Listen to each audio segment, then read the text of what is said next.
ادامه گفتارهای رادیوی فرهنگ.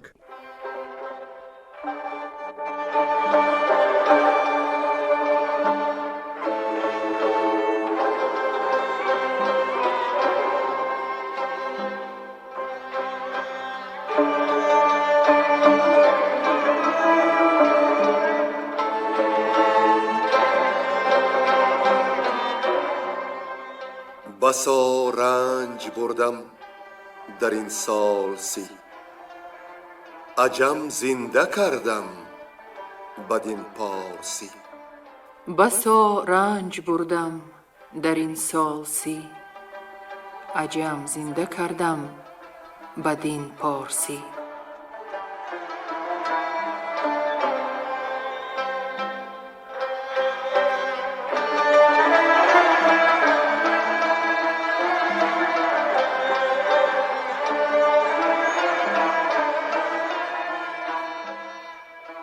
شنونده های ارجمند، با توجه شما محفل ادبی از روی شاهنامه بیزوال ابوالقاسم فردوسی.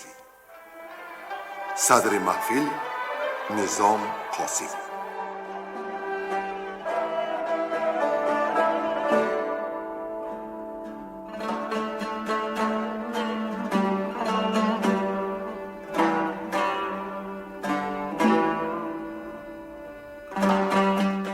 در گفتار پیشین شنیدیم که روز به درگاه کسرای نوشین روان فرستاده رای هند آمد و همراه هدیه های فراوان شطرنج و نامه هم آورد. نوشته بود رای هند به ایرانیان که اگر از عهده این بازی نو برآیند، همه باج و خراجی که میگیرند حلالشان باد، وگر اندران درمانند باید دست از همه آن سیم و گنج بردارند. همه بزرگان درگاه کسری نزد شطرنج حیران ماندند، ولی بزرج مهر دانا آن رمز نبرد روزگار را دریافت و بر شطرنج بازی هند ظفر یافت.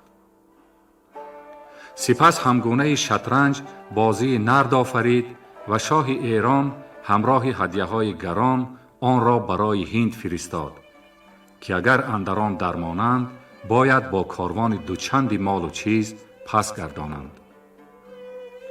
هندیان اسرار نردبازی را پیدا نکردند و کاروان بی‌نظیر با باج 1 سال پیش را به بارگاه شاه ایران آوردند. در اینجا حکیم طوسی رشته زرین سخنش را دیگر سو می‌برد و از جمهور شاه هند حکایت می‌کند. از زن هوشمند پسر دلپسند داشت او که گوش نامیده بود. اتفاقا شاه بیمار شد و جان نزد جان آفرین بود و چون وارثش خرد بود مردم تخت و تاج را به برادر جمهور مای سپرد. با عادت زمان مای زن برادر روانشادش را همبستر خویش کرد و از آن خانه‌داری پسر به دنیا آورد که تلحندش خواندند. چند گذشت که مای هم مرد و آن زن ماند و 2 فرزند خرد. همه نامداران و گردان شهر داستان وصف آن زن پاک نژاد خواندند و او را بر تخت کشور نشاندند. پسرانش گو و تلحند به اندازه بزرگ شدن هر زمان نزد مادر می آمدند و حرف از پادشاهی می زدند. مادر به هر یکی می گفت که تو می شوی با تاج و تخت جفت. و تدریج بین برادران درختی رشک و حسد ریشه راند و اهل کشور را زیر بیم و خطر ماند. این ماجرا به کجا رسید؟ شنونده های عزیز از گفتار امروز خواهند شنید. گوینده ها عبدالرشید خوجمقلوف، نظر یزدانی، صباحت قاسم، حاجی اسماعیل پیر محمدزاده و گلرخسار صفی.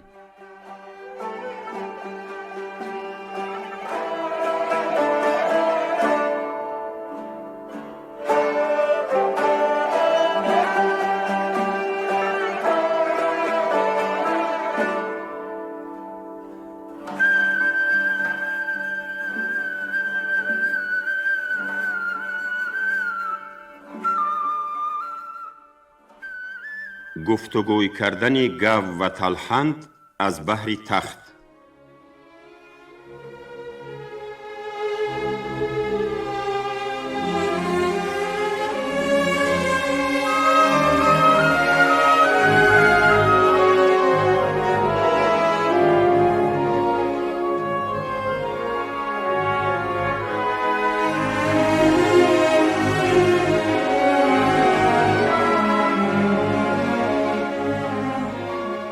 گفتی بدآموز جوشان شدند، به نزدیک مادر خروشان شدند. بگفتند کز ما کی زیباتر است، کی بر نیک و بر بد شکیباتر است. چنین پاسخ آورد فرزانه زن، که با موبد یک دل و رای زن. بباید نشستن شما را نخست، به آرام و با کام فرجام جست. وزان پس گزیده بزرگان شهر، هر آن کس که او دارد از رای بهر. یکایک بپرسید با رهنمون، نه خوب است گرمی به کار اندرون. کسی کو بجوید همی تاج و گاه، خرد باید و رای و گنج و سپاه. چو بیدادگر پادشاهی کند، جهان پر ز کرم و تباهی کند. به مادر چنین گفت فرزانه گو، کز این پرسش اندر میانه مرو.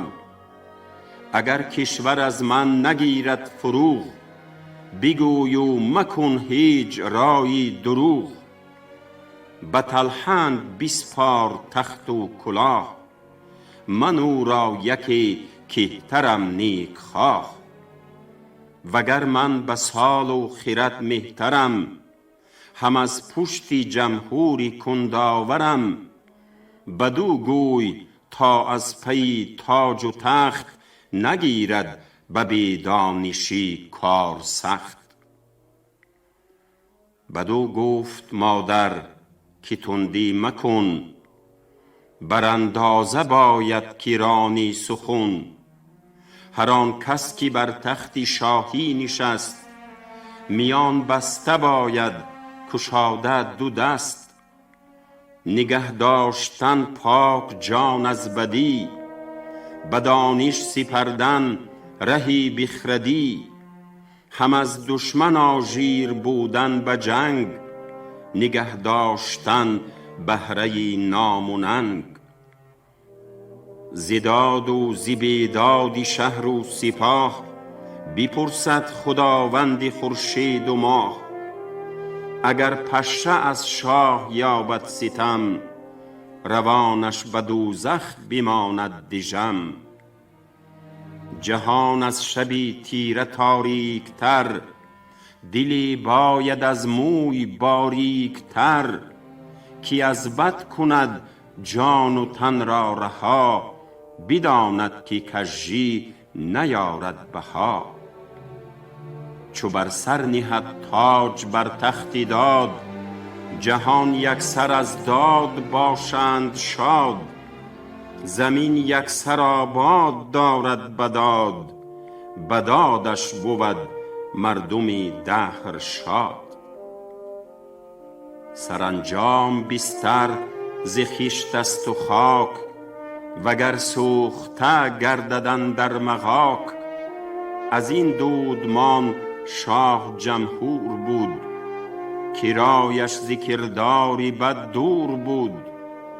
نه هنگام بود مردن او را بمرد، جهان را به کهتر برادر سپرد. ز دنبر بیامد سرافراز مای، جوان بود بینادل و پاک رای.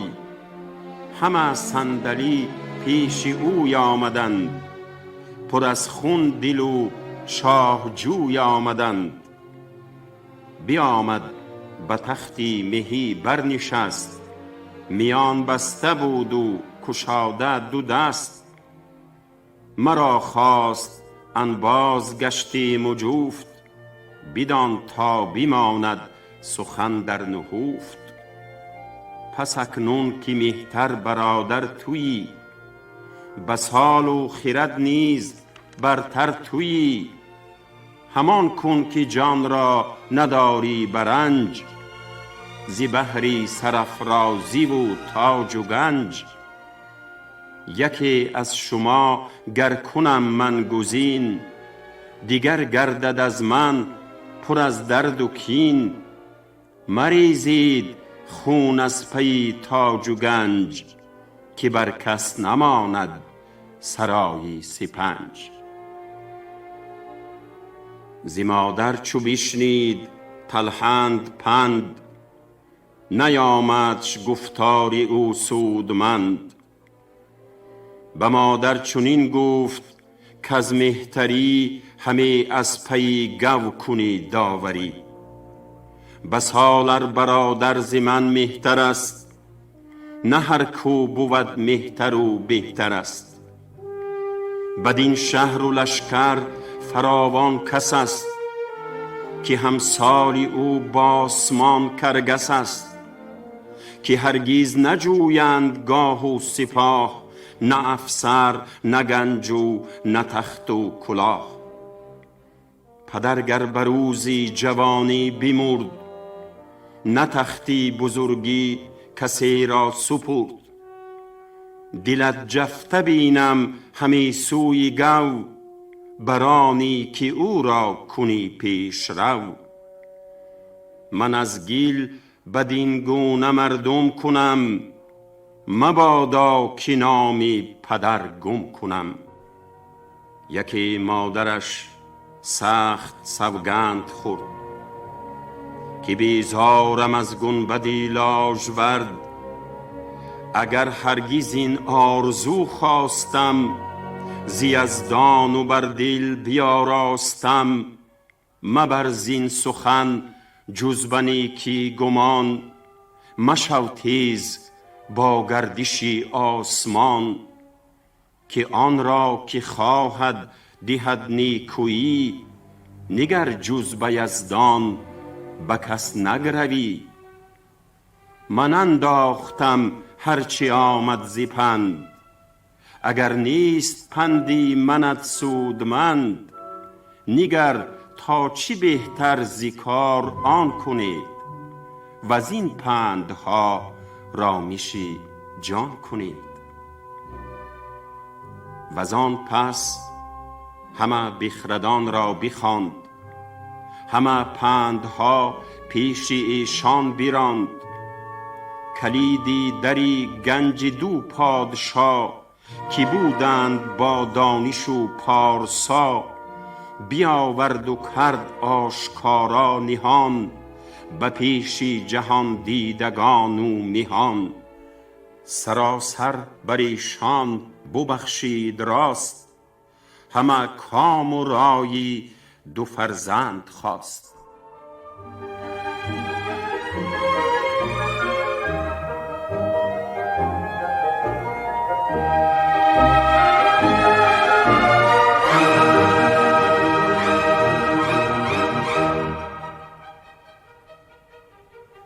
چنین گفت زان پس به تلخند گو، که ای نیک دل مرد بازار نو. شنیدی که جمهور چند زمای، سرافرازتر بود با سال و رای. پدرتان گرانمایه نیک خوی، نکرد ایچ از تخت او آرزوی. نننگ آمدش هرگز از کهتری، نجست ایچ بر مهتران مهتری. نگر تا پسندد چنین دادگر، که من پیش کهتر ببندم کمر. نگفته است مادر سخن جز بداد، تو را دل چرا شد ز بیداد شاد. ز لشکر بخوانیم چند مهان، خردمند و برگشته گردی جهان.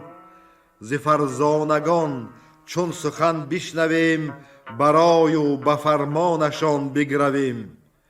کز ایشان همه دانش آموختیم، به فرهنگ دلها برافروختیم. بیامد دو فرزانه رهنمای، میانشان همه رفت هر گونه رای. همه خواست فرزانه گو، که گو بود شاه و در صندلی پیش رو. همان کس که استادی تلخند بود، به فرزانگان بر خردمند بود. همه این بران بر زدند آن برین، چونین تا دو مهتر گرفتند کین. نهادند از آن پس به ایوان دو تخت، نشسته برو این دو فیروز بخت. دلاور دو فرزند بر دستی راست، همه هر یکی از جهان بهره خواست. گرانمایگان را همه خواندند، به ایوان چپ و راست بنشاندند. زبان برگشادند فرزانگان، که ای سرفرازان و مردانگان. از این نامداران فرخ نژاد، که دارید رسمی پدرشان به یاد. که خواهید بر خویشتن پادشاه، که دارید از این دو جوان پارسا. فرو ماندند اندر آن موبدان، بزرگان و بیدار دل بخردان. نشسته دو شاهی جوان بر دو تخت، به گفتی دو فرزانه شوربخت.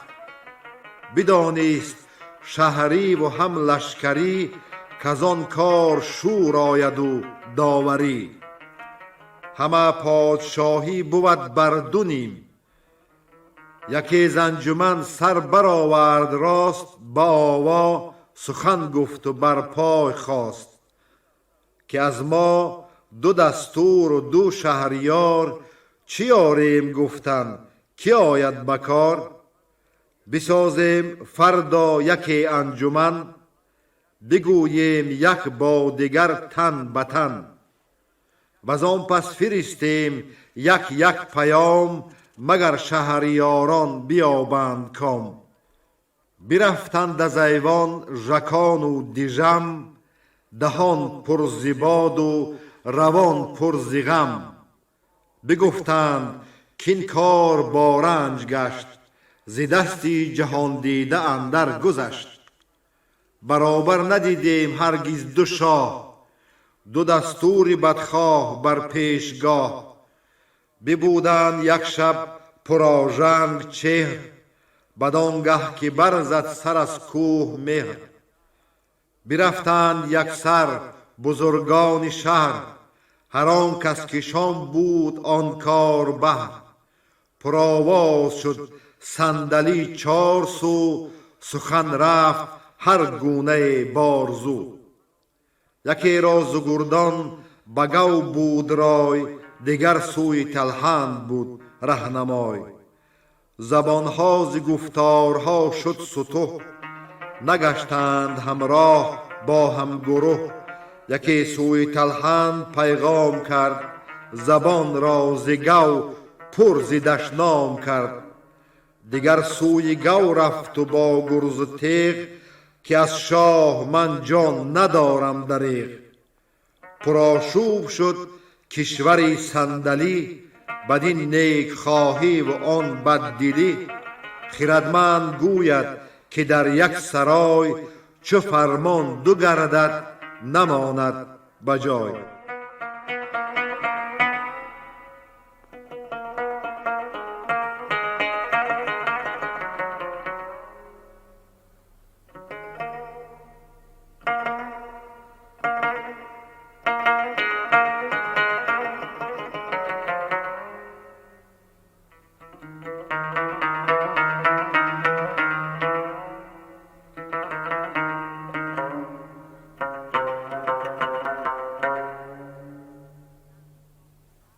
جنگ ساختن گو و تلحند.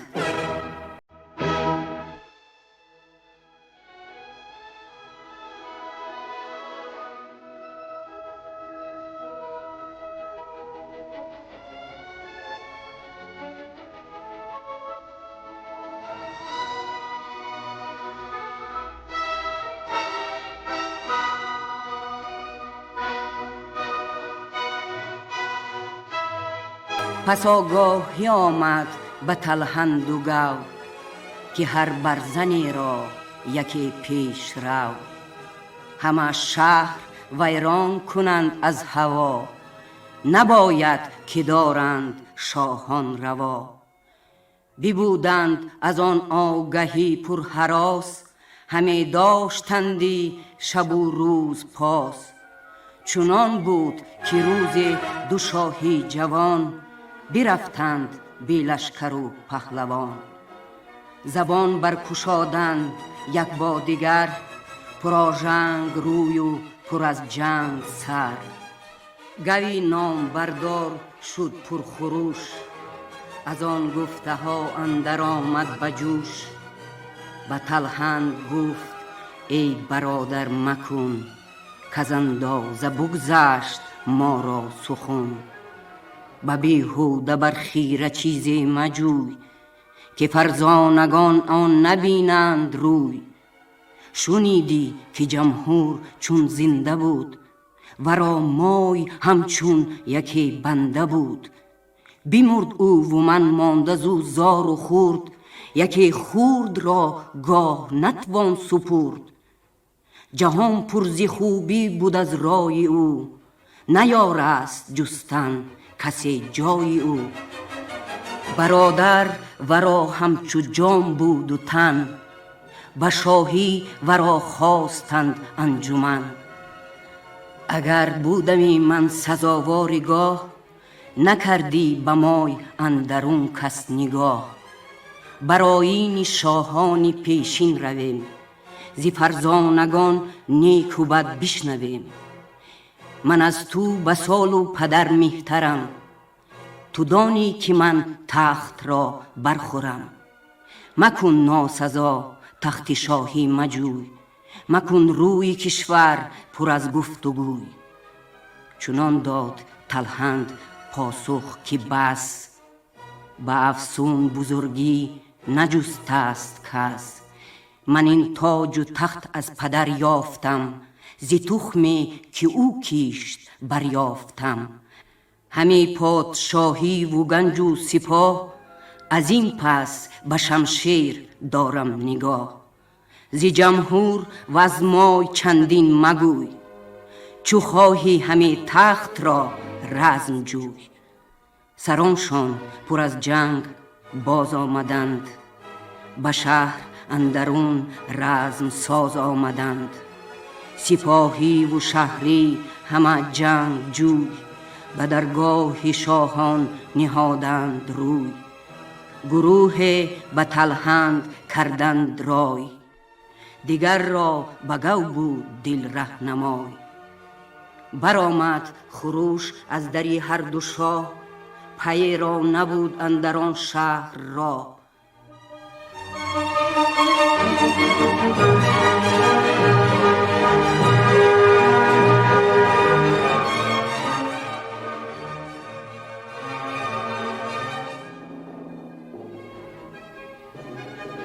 نخستین بیاراست تلحند جنگ، نبودش به جنگ از دلیری درنگ.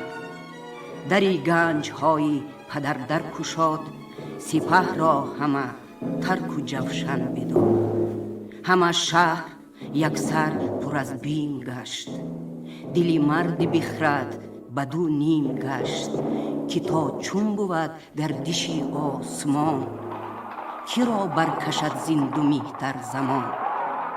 همه کشور آگاه شد زین دو شاه، دمادم بیامد ز هر سو سپاه.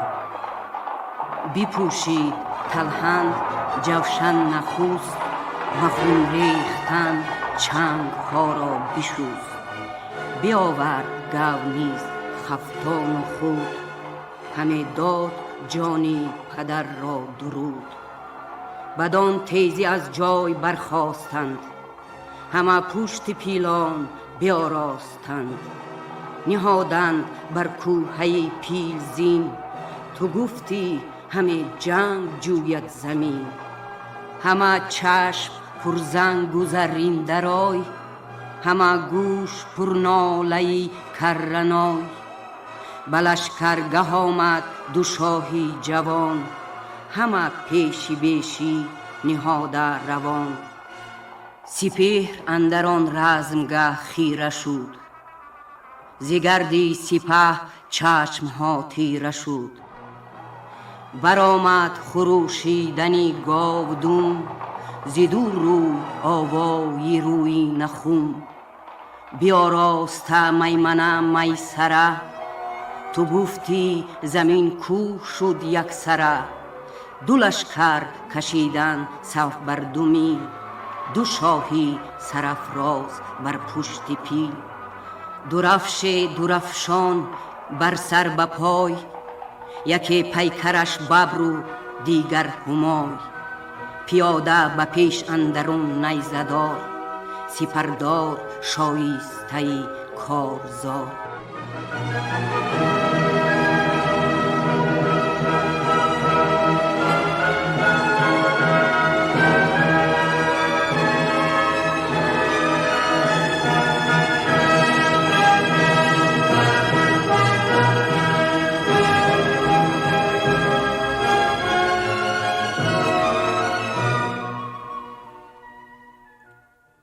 پند دادن گو تلخند را.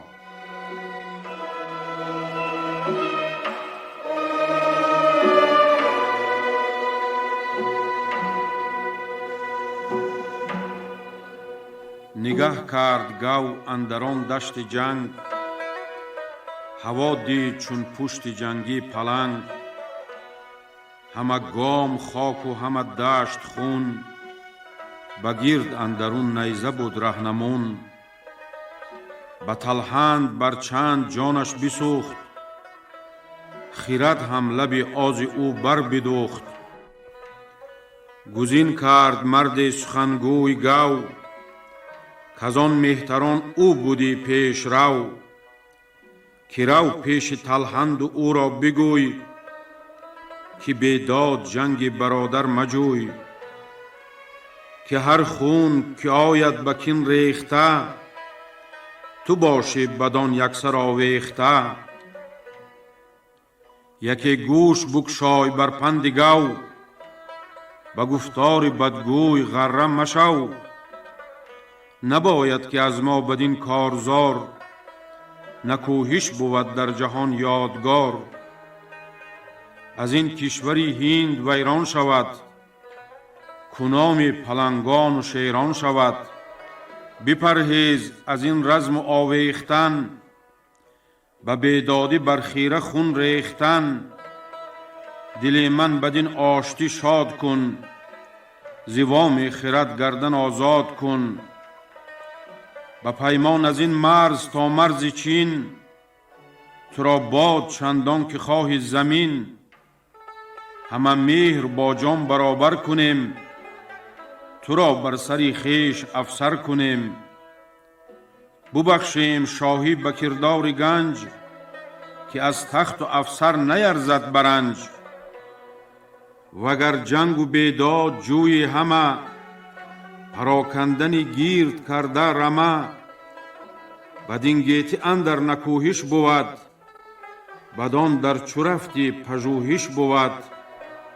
مکن ای برادر به بیداد رای، که بیداد را نیست با داد پای. فرستاده چون پیش تلخند شد، و پیغام شاه از دری پند شد. چونین داد پاسخ که گو را بگوی، که در جنگ چندین بهانه مجوی. برادر نخواهم تو را من ندوست، نه مغزی تو از دوده ما نپوست. همه پادشاهی تو ویران کنی، چو آهنگ جنگی دلیران کنی. همه بدسگالان به نزد تو اند، و بهرام روز اورمزد تو اند. گنهگار هم پیش یزدان تویی، که بدنام و بدگوهر و بدخویی. ز خونه که ریزند از این پس بکین، تو باشی به نفرین و من بافرین. و دیگر که گفتی ببخشیم تاج، همین مرزی با عرض و این تخت آج. توانایی و گنج و شاهی مراست، ز خورشید تا پشت ماهی مراست.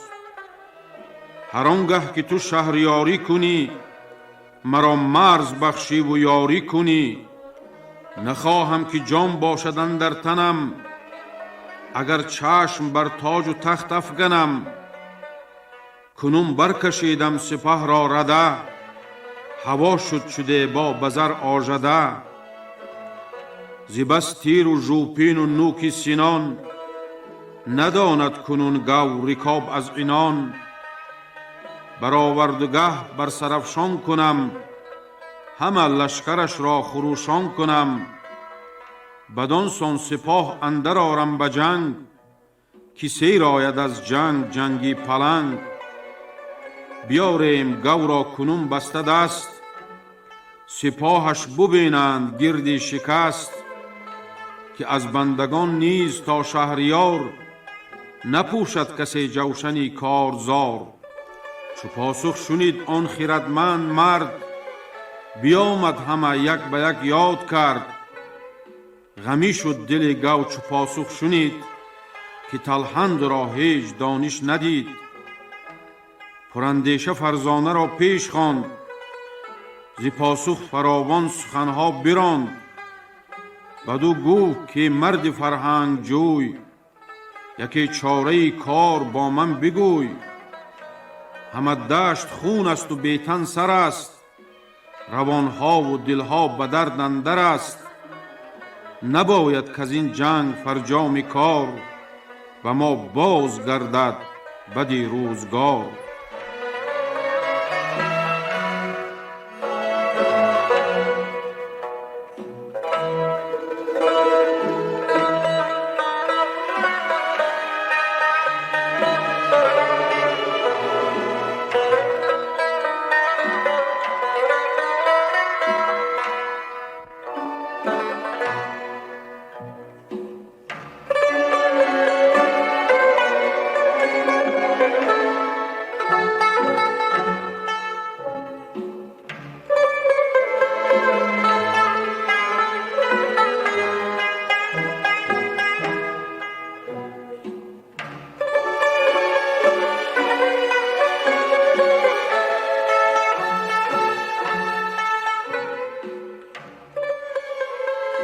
بدو گفت فرزانه که ای شهریار، نباید تو را پند آموزگار. گر از من همه باز جوی سخن، به جنگ برادر درشتی مکن.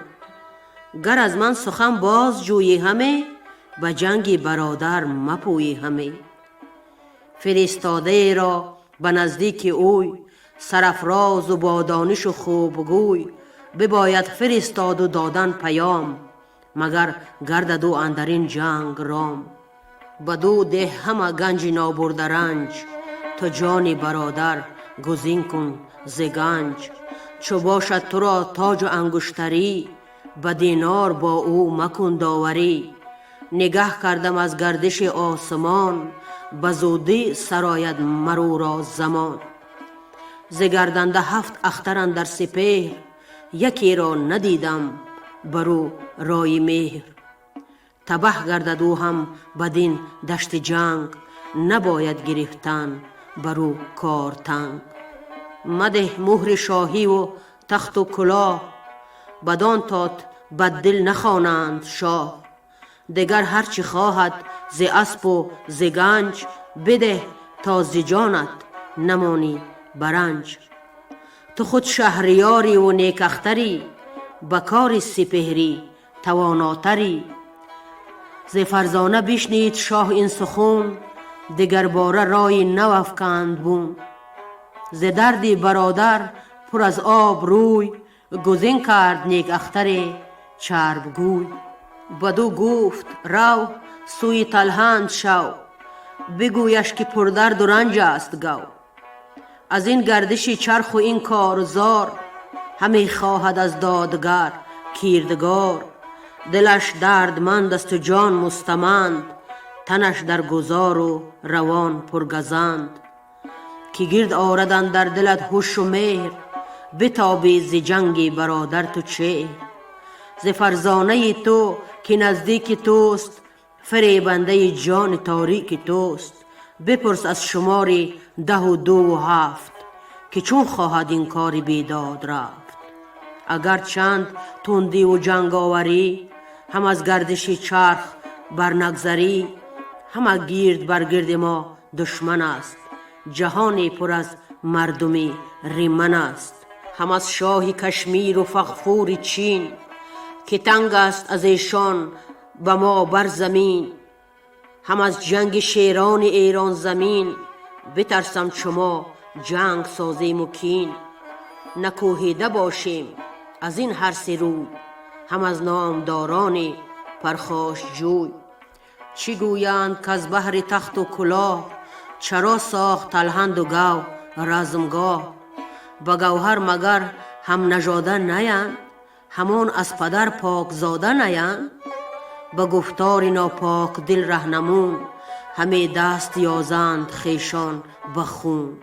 ز لشکر گرایی به نزدیک من، درخشان کنی جان تاریک من. ز دینار و دیبا ز اسپان و گنج، ببخشم نخواهی که باشم برنج. هم از دست من کشور و مهر و تاج، بیابی همان یاور و تخت عاج. ز مهتر برادر ترا ننگ نیست، مرا آرزو جستن جنگ نیست. اگر پند من یک به یک نشنوی، به فرجام کارت پشیمان شوی. فرستاده آمد چو آب روان، به نزدیک تلهند تیره روان. بگفت آنچه گو گفت بفزود نیز، ز شاهی و از گنج و دینار و چیز. چو بشنید تلهند گفتار اوی، خردمندی و رای بیدار اوی. از آن کاسمان را دگر بود راز، به گفت برادر نیامد فراز. چنین داد پاسخ که گو را بگوی، که هرگز نباشی به جز چاره جوی. بریده زبانت به شمشیر بد، تنت سوخته با آتش خیر بد. شنیدم همه خام گفتار تو، نبینم جز از چاره بازار تو. چگونه دهی گنج و شاهی به من، تو خود کیستی زین بزرگ انجمن. توانایی و گنج و شاهی مراست، ز خورشید تا پشت ماهی مراست. همانا زمانت فراز آمده است، کت اندیشه های دراز آمده است. سپه ایستاده چنین بر دو میل، به آوردگاهی سواران و پیل. فراز آر لشکر بیارای جنگ، بر رزم آمدی چیست چندین درنگ. کنون بینی از من چنان دست برد، که روزت ستاره بباید شمرد. ندانی جز افسون و بند و فریب، چو دیدی که آمد به پیشت نهیب. از اندیشه دوری و از تاج و تخت، نخواند تو را دانشی نیک بخت. فرستاده آمد لبان پر ز باد، همه پاسخی پادشا کرد یاد. چنین تا شبی تیره بنمود روی، فرستاده آمد همین زین بدوی. فرود آمدند اندر آن رزمگاه، یکی کنده کردند گرد سپاه. طلایه همی گشت بر گرد دشت، بر این گونه تا آن شب اندر گذشت.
شما محفل ادبی را از روی شاهنامه بیزوال ابوالقاسم فردوسی شنیدید. تهیه‌گر خیرالله ابراهیم، منظم آواز معرفت خالق، صدا بردار برنای نظام. شاد و پیروز باشید.